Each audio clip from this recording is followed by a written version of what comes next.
우리 함께 사도신경으로 신앙 고백하시겠습니다. 나는 전능하신 아버지 하나님 천지의 창조주를 믿습니다. 나는 그의 유일하신 아들 우리 주 예수 그리스도를 믿습니다. 그는 성령으로 잉태되어 동정녀 마리아에게서 나시고 본디오 빌라도에게 고난을 받아 십자가에 못 박혀 죽으시고 장사된 지 사흘 만에 죽은 자 가운데서 다시 살아나셨으며 하늘에 오르시어 전능하신 아버지 하나님 우편에 앉아 계시다가 거기로부터 살아있는 자와 죽은 자를 심판하러 오십니다. 나는 성령을 믿으며 거룩한 공교회와 성도의 교제와 죄를 용서받는 것과 몸의 부활과 영생을 믿습니다. 아멘. 우리 함께 찬송가 342장 찬송가 342장 너 시험을 당해 죄 짓지 말고 찬송가 342장 우리 함께 찬송하도록 하겠습니다. 342장입니다.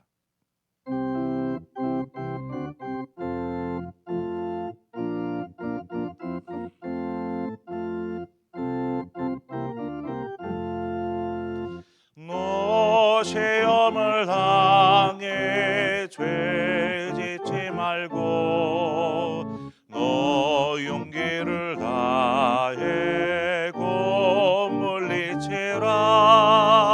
너 시험을 이겨 새 힘을 얻고 주 예수를 믿어 늘 승리하라. 우리 구주의 힘과 그의 위로를 빌라. 주님 내 편에 서서 항상 도우시리. 내 친구를 삼가 잘 선택하고 너 언행을 삼가 늘 조심하라. 너 열심을 다해 늘 충성하고 온 정성을 다해 주 봉사하라. 우리 구주의 힘과 그의 위로를 빌라. 주님 내 편에 서서 항상 도우시리. 잘에게는 자는 상 받으리니 너 낙심치 말고 늘 전진하라. 내 구세주 예수 힘 주시리니 주 예수를 믿어 늘 승리하라. 우리 구주의 힘과 그의 위로를 빌라. 주님 내 편에 서서 항상 도우시리. 아멘. 하나님 말씀 보겠습니다. 열왕기하 2장 19절에서 마지막 25절의 말씀입니다. 열왕기하 2장 19절에서 25절의 말씀을 우리 한 절씩 교독해서 보도록 하겠습니다.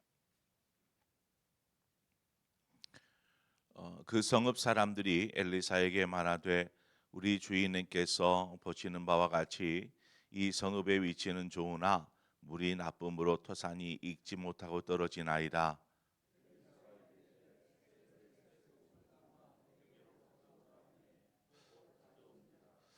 엘리사가 물 근원으로 나아가서 소금을 그 가운데에 던지며 이르되 여호와의 말씀이 내가 이 물을 고쳤으니 이로부터 다시는 죽음이나 열매 맺지 못함이 없을지니라 하셨느니라 하니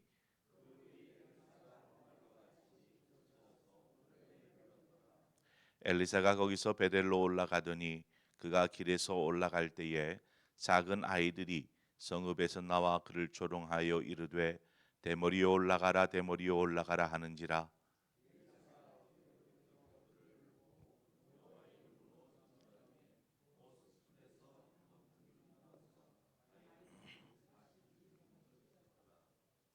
함께 읽습니다. 엘리사가 거기에서부터 갈멜산으로 가고 거기서 사마리아로 돌아왔더라. 아멘. 엘리야의 후계자로서 북이스라엘의 선지자가 된 이 엘리사, 오늘 본문에 보면 엘리사가 행한 두 가지의 기적이 기록되어져 있습니다. 엘리사의 지금 계속되어지는 과정, 경로의 과정을 보면 엘리야와 함께 걸었던 그 길을 되돌아서 가고 있는 것을 보게 됩니다. 엘리사가 요단에 있을 때에 그곳에서 엘리야로부터 받은 그 겉옷을 가지고 이 요단의 물을 치죠. 그리고 요단의 물이 이리저리 갈라지면서 그 길을 지나 요단을 지나게 됩니다. 그 기적의 사건은 당시 이스라엘 사람들에게 이제 엘리사가 엘리야의 다음으로 선지자, 이스라엘의 선지자가 되었다라는 것들을 확신할 수 있는, 확인할 수 있는 그런 기적이 되었습니다. 그래서 요단을 지나서 오늘 본문으로 이제 본문에 있는 여리고로 올라오게 됩니다. 엘리사가 여리고로 왔을 때에 성읍 사람들이 엘리사에게 그곳의 어려움을 토로합니다. 여리고는 원래 이제 종려나무 70주가 있는 참 아름다운 성읍 중에 하나입니다. 종려나무가 그렇게 많다라는 것은 물이 풍성한 곳이다라는 의미이죠. 그런데 성읍 사람들의 말에 의하면 무슨 이유에선지 물이 오염되어서 그랬는지 땅에서 뭘 심어도 수확할 열매가 맺어지지 않고 수확할 수 없게 되어버린, 그러니까 쓸모없는 땅이 되어버린 것입니다. 물 하나 때문에. 그만큼 물은 귀한 것이죠. 당시 이스라엘 지역에서의 물은 거의 생명과 같은 중요한 의미가 있습니다. 이러한 말을 이렇게 전해들은 엘리사가 사람들에게 가서 새 그릇에 소금을 좀 담아오라 이렇게 이야기를 하죠. 21절에 보면 엘리사가 물 근원으로 나아가서 소금을 그 가운데에 던지며 이르되 여호와의 말씀이 내가 이 물을 고쳤으니 이로부터 다시는 죽음이나 열매 맺지 못함이 없을지니라 하셨느니라 하시니, 엘리사는 이 물이 깨끗하게 지금 이제 그 소금을 그 물의 그런 중심에다가 던져 넣음으로 물이 깨끗하게 되는 것입니다. 그런데 이렇게 고쳐진 깨끗한 물, 한마디로 기적이 일어난 것입니다. 그냥 소금, 그 새 그릇에 담긴 소금을 그냥 물 근원에 던졌을 뿐인데 물이 깨끗하여졌고, 이 물이 그냥 그 순간에만이 아니라 영원히 깨끗하여지는 회복과 치료가 일어난 사건인 것이죠. 그래서 엘리사는 물이 깨끗하게 고쳐진 이유가 자신의 능력도 아니고 소금의 능력도 아니고 바로 하나님의 말씀에 의해 고쳐진 것이다, 이렇게 이야기하고 있습니다. 여러분, 엘리사나 소금, 이거는 그저 하나님께서 도구로 사용한 것일 뿐입니다. 하나님의 도구일 뿐이죠. 하나님의 엘리사를 도구로 사용하셨고 또 소금을 도구로 사용하셨습니다. 지금 일어난 기적을 보면 우리는 무엇에 더 많은 관심을 가질까요? 이 기적을 행한 엘리사, 또 또 소금의 힘. 소금이 들어가니까 어떻게 그 물이 고쳐져서 이 열매가 맺게 되는 일들이 벌어질까 하는 소금의 힘에 주목하게 될 것입니다. 그래서 막 엘리야를 쫓아다니고 엘리야를 열광할 것이며, 뿐만 아니라 모르겠어요, 막 소금을 사 모을지도 모르겠어요. 그렇게 한다고 여러분 거기에다가 소금을 아무리 많이 넣은들 그 물이 깨끗하게 될 수 있겠습니까? 그럴 수 없습니다. 왜냐하면 이 모든 일은 하나님의 말씀의 능력에서 일어난 사건이기 때문에 그렇습니다. 하나님의 말씀이 엘리사가 이야기하잖아요. 하나님의 말씀이 성읍 사람들이 다른 것을 바라보지 않도록 자신을 바라보거나 막 소금에 열중하지 않도록 야 하나님의 말씀이 이 물을 고쳤다라는 것입니다. 하나님께서 행하시는 회복은 어떤 일시적으로 일어나는 일이 아닙니다. 하나님의 회복, 하나님께서 일하심은 영원한 회복인 것이죠. 그래서 히브리서 10장 10절은 말합니다. 이 뜻을 따라 예수 그리스도의 몸을 단번에 들이심으로 말미암아 우리가 거룩함을 얻었노라. 이렇게 기록하고 있는데 하나님의 뜻을 따라 주님은 십자가에서 자신의 몸을 내어 주심으로 우리를 구원하여 주셨을 뿐만 아니라 우리를 거룩한 하나님의 자녀 되게 하였습니다. 이 놀라운 일이 단번에 이루어졌지만 그 결과는 영원한 것이다라고 이야기할 수 있습니다. 하나님께서 그렇습니다. 우리의 삶의 문제의 근원에 오셔서 그 문제의 근원들을 깨끗게 하시고 고치시기를 원합니다. 그래서 우리는 하나님을 초대해야 합니다.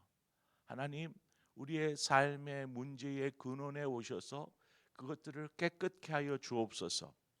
우리의 가정의 중심에 오셔서 이를 깨끗게 하여 주옵소서. 교회도 마찬가지입니다.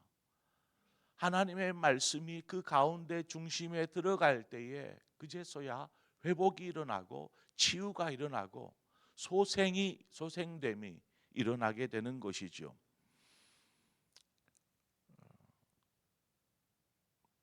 하나님께서 치료하신 그 물을 깨끗게 하신 도구는 하나님의 말씀이었습니다.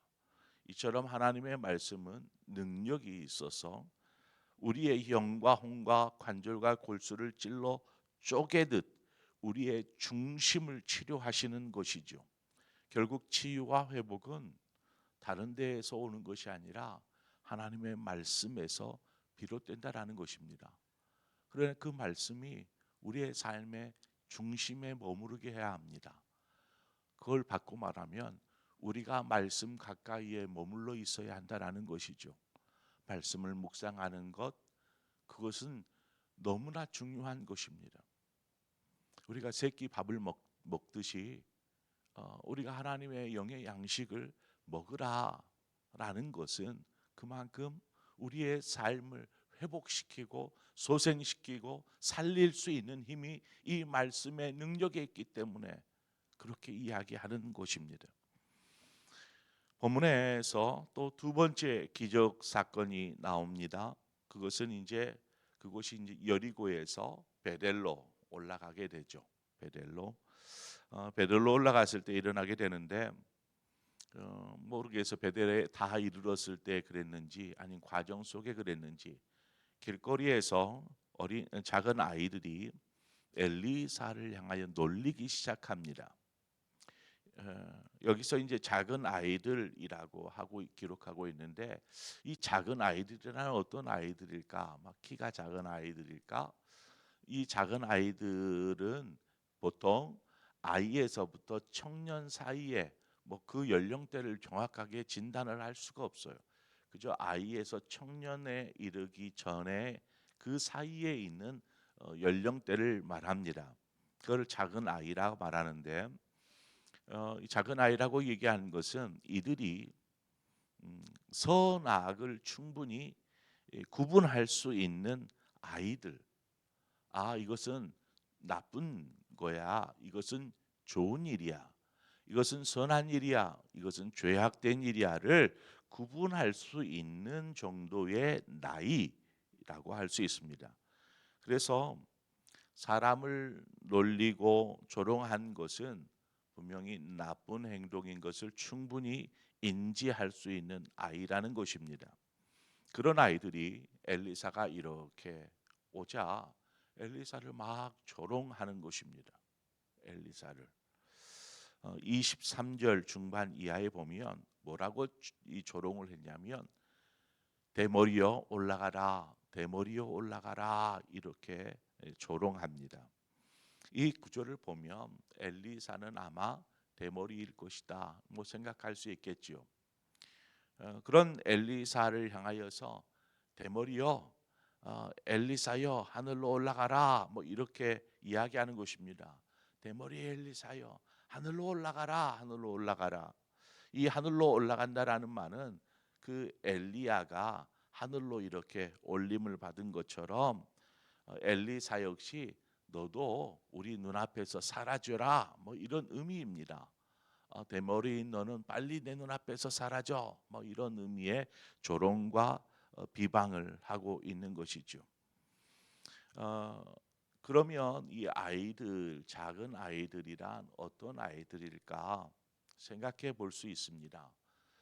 뭐 여러 의미로 생각해 볼 수 있지만 이 아이들이 여호와를 신앙하는 아이들이었다라면 이제 엘리야를 이어서 이스라엘의 선지자가 된, 하나님의 선지자가 된 엘리사에게 그렇게 이야기할 수 없는 것입니다. 자, 그렇다면 이 작은 아이들은 어떤 아이들일까?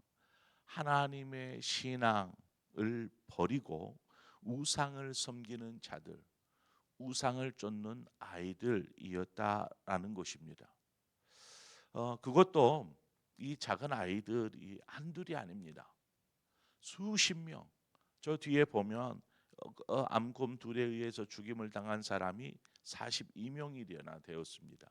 그 전체도 아닙니다.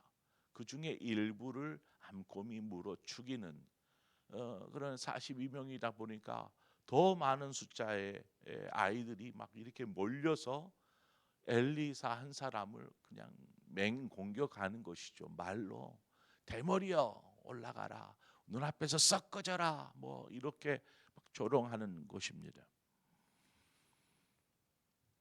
결국 그렇게 때로 몰려들어서 엘리사를 조롱하는 이들은 하나님의 저주를 받게 됩니다. 이들이 저주를 받은 이유는 어떻게 보면은 엘리사를 조롱하였기 때문에 그 보복당함, 그 보복으로 인하여서 그렇게 되었다 이렇게 설명할 수는 없습니다. 24절에 보면 엘리사가 뒤로 돌이켜 그들을 보고 여호와의 이름으로 저주하며 그 숲풀에서 암곰 둘이 나와서 아이들 중에 42명을 찢었더라 이렇게 말합니다. 그러니까 이들이 엘리사를 조롱했기 때문에, 비웃었기 때문에 이러한 보복을, 엘리사가 확 기분이 나빠져 가지고 화가 나 가지고 하나님의 이름으로 저들을 저주하니까 막 암곰 두 마리 나와 가지고 저들을 찢었다 뭐 이런 것은 아닙니다. 이러한 이들이 하나님의 저주를 당한 것은 하나님의 신앙, 당시에 하나님의 신앙을 버리고, 그렇잖아요. 아합 때에 어떠했습니까? 이스라엘이, 북이스라엘이 온통 우상의 나라가 되지 않았습니까? 그때 엘리야가 활동했었고 그의 아들 때에도 마찬가지였지 않습니까? 그러니까 북이스라엘에 만연해 있는 이 우상 숭배의 어떤 사람들, 또 그러한 문화들, 그러한 그 나라의 상황들을 바라볼 때에 하나님께서 그러한 우상을 섬기며 도리어 하나님의 일을 하는 사람, 하나님의 하시는 일, 이러한 것들을 조롱하고 비방하는 바로 그것이 이들이 하나님의 그 저주, 심판을 받게 된 이유였다라는 것입니다. 하나님께서 엘리사를 통해서 북이스라엘의 지금 우상들을 소멸시키고 우상을 섬기는 이들에게는 영원한 멸망에 이르는 저주를 선포하며, 그래서 그것으로 인해서 거룩한 하나님 여호와의 신앙을 회복시키기 위한, 어떻게 보면 이 사건은 포문을 여는 것입니다. 우상 숭배자들에게 큰 소리로 외치는 것과 같습니다. 갈멜산에서 엘리야가 그 850명의 우상의 선지자들을 다 모조리 죽이는 이 사건은 이스라엘 전체에 어떤 크나큰 어떤 큰 이슈가 되었습니다. 그것은 하나님께서 이러한 우상의 숭배자들을 향한 하나님의 심판의 선포였던 것이죠. 그것을 보고 들은 이스라엘 백성은 어떻게 하겠어요? 아, 하나님은 살아계시는구나. 우리가 절하고 쫓아다녔던 이 우상들은 헛된 것이구나 라는 것들을 알지 않겠습니까? 지금 이 작은 아이들이 하나님을 엘리사를 조롱한 것은 곧 하나님을 조롱한 것이요, 당시에 그러한 우상 숭배자들의 모습이었다라는 것이죠. 그러한 이들에게 거룩한 신앙의 회복을 엘리사를 세움으로 이러한 포문을 열어가는 것입니다. 이 소리는, 이 포문을 연 소리는 너무나 웅장하고 장엄한 나팔 소리와 함께 마치 개선 장군이 그 성읍 안으로 들어갈 때에 큰 나팔 소리와 함께 모두가 환호하듯이 이러한 당당하게 하나님의 이름을 선포하면서 나아가는 것이죠. 엘리사 홀로 그 가운데로 지금 나아갑니다. 베델 가운데로. 그러나 그는 홀로 있지 않았습니다. 그 주위에는 천군과 천사들이 이 엘리사를 애워싸고 있는 것이죠. 하나님께서 오늘 본문의 말씀을 통해서 우리에게 말씀하시는 것이 무엇일까요? 우리에게 말씀하고 계시는 것, 이제 우리의 삶의 자리로 나가야 할 것입니다. 삶의 자리로 나아갈 때 담대하십시오. 담대하게 당당하게 나아가십시오. 천군과 천사들이 여러분을 호위할 것입니다. 우리가 나아갈 그곳에서 우리는 그 웅장하게 울려 퍼지는 그 나팔 소리와 같이 하나님의 살아계심을 선포할 수 있어야 합니다. 하나님 살아계십니다. 외치는 것이죠. 그래서 이 땅에 하나님의 나라가, 우리가 머무른 그곳에 하나님의 통치가 일어나도록, 다스림이 일어나도록 우리는 외쳐야 하는 것입니다. 그것이 바로 엘리사에게 주어진 사명이고 바로 저와 여러분에게 주어진 사명이다라는 것입니다. 그 시작은 바로 우리 먼저 거룩하고 정결하여지는 것이죠. 우리의 삶의 중심을 하나님의 말씀으로 거룩하게 하고, 이제 그 하나님의 말씀으로 거룩하게 된 우리가 하나님의 명령을 따라 사명을 감당하며 담대하게 하나님의 살아계심, 하나님의 역사들을 외쳐 나갈 때에 이 땅에 어둠은 물러가고 하나님의 통치와 다스림이 여러분의 삶의 자리에서 일어나게 될 줄 믿습니다. 우리 함께 기도하겠습니다. 좋으신 하나님 아버지, 오늘 주신 말씀처럼 우리의 삶에 어그러진 부분들이 있습니까? 오염된 부분이 있습니까? 아버지, 그곳에 엘리사가 소금을 던져서 고치듯이 하나님, 그것은 곧 하나님의 말씀이 이러한 모든 역사의 시작이 되어진 것처럼 우리의 삶에 하나님의 말씀을 중심에 두게 하셔서 우리의 중심에 잘못된, 어그러진, 오염된 부분들을 깨끗하게 고치시는 하나님의 역사를, 기적을 맛보게 하여 주시옵소서.